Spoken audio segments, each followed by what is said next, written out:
बुलेटिनच्या सुरुवातीला एक महत्त्वाची बातमी दिल्लीतनं। दिल्लीमध्ये सलग दुसऱ्या दिवशी आंदोलन सुरू आहे। काँग्रेससह भाजपचं सुद्धा अगदी सकाळपासूनच आंदोलन सुरू झालेलं आहे। काँग्रेसनं अमित शहा यांच्या विरोधात आंदोलन पुकारलेलं आहे, तर दुसरीकडे भाजप राहुल गांधी यांच्या विरोधात निदर्शनं करतेय। दिल्लीमध्ये सलग दुसऱ्या दिवशी आपल्याला आंदोलन सुरू असल्याचं पाहायला मिळतंय। काल संसदेबाहेर काँग्रेसनं अमित शहा यांच्या विरोधात निदर्शनं केलेली होती, त्यांच्या राजीनाम्याची मागणी करण्यात आलेली होती। तसंच अमित शहा यांनी तात्काळ माफी मागावी अशी मागणी सुद्धा काँग्रेसनं केलेली होती। दरम्यान काँग्रेससह भाजपचं सुद्धा आंदोलन आज दिल्लीमध्ये पाहायला मिळतंय। अमित शहा यांच्या विरोधात काँग्रेस आक्रमक झालेली असतानाच दुसरीकडे कालच्या संसदेमधील गदारोळ प्रकरणानंतर भाजप आक्रमक झालेली असून आता राहुल गांधी यांच्या विरोधात भाजपनं हे आंदोलन सुरू केलं।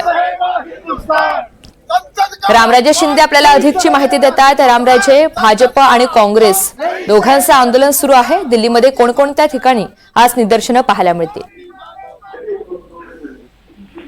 बिलकुल आपल्याला माहिती आहे की रात्रीच लोकसभा अध्यक्षांनी सांगितलेलं आहे की सभागृहाच्या परिसरामध्ये आंदोलन करायचं नाही, परंतु आता हे आंदोलन जे आहे ते दिसून येते। अगोदर विजय चौकामध्ये एक आंदोलन झालं आणि त्यानंतर संसदेमध्ये डॉक्टर बाबासाहेब आंबेडकर पुतळा या ठिकाणी पण हे आंदोलन झालेलं आहे। विजय चौक म्हणजे की जे की संसदेच्या जवळचाच परिसर आहे, या विजय चौकामध्ये संपूर्ण इंडिया आघाडीचे खासदार एकत्र आले होते, काँग्रेसचे खासदार एकत्र आले होते आणि इथेच घोषणाबाजी करण्यात आलेली आहे। त्याचबरोबर पुन्हा एकदा फलक जे आहे ते झळकावलेले आहेत आणि अमित शहा यांची माफी मागावी अशा प्रकारचे फलक जे आहेत ते झळकावले आपल्याला पाहायला मिळतात। तर दुसरीकडे भाजपच्या सुद्धा खासदारांनी आंदोलन केलेलं आहे, कारण काँग्रेसकडून धक्काबुक्की मारहाण झाली आणि 2 खासदार जे आहेत ते उपचार चालू आहेत, ऍडमिट आहेत। या संदर्भामध्ये सुद्धा आंदोलन करण्यात आलेलं आहे। तर आणखीन एक महत्वाची माहिती पुढे येते, ते म्हणजे की निशिकांत दुबे जे की भाजपचे खासदार आहेत, त्यांनी विनंती केलेली की राहुल गांधी यांचं सदस्यत्व तात्काळ निलंबित करावं, कारण राहुल गांधी यांनी धक्काबुक्की केलेली आहे आणि त्यांच्यावर कारवाई करावी अशा प्रकारची नोटीस बजावण्यात आलेली आहे।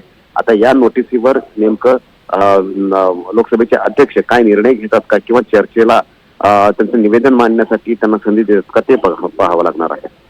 निश्चित। रामराजे, धन्यवाद सविस्तर माहितीसाठी।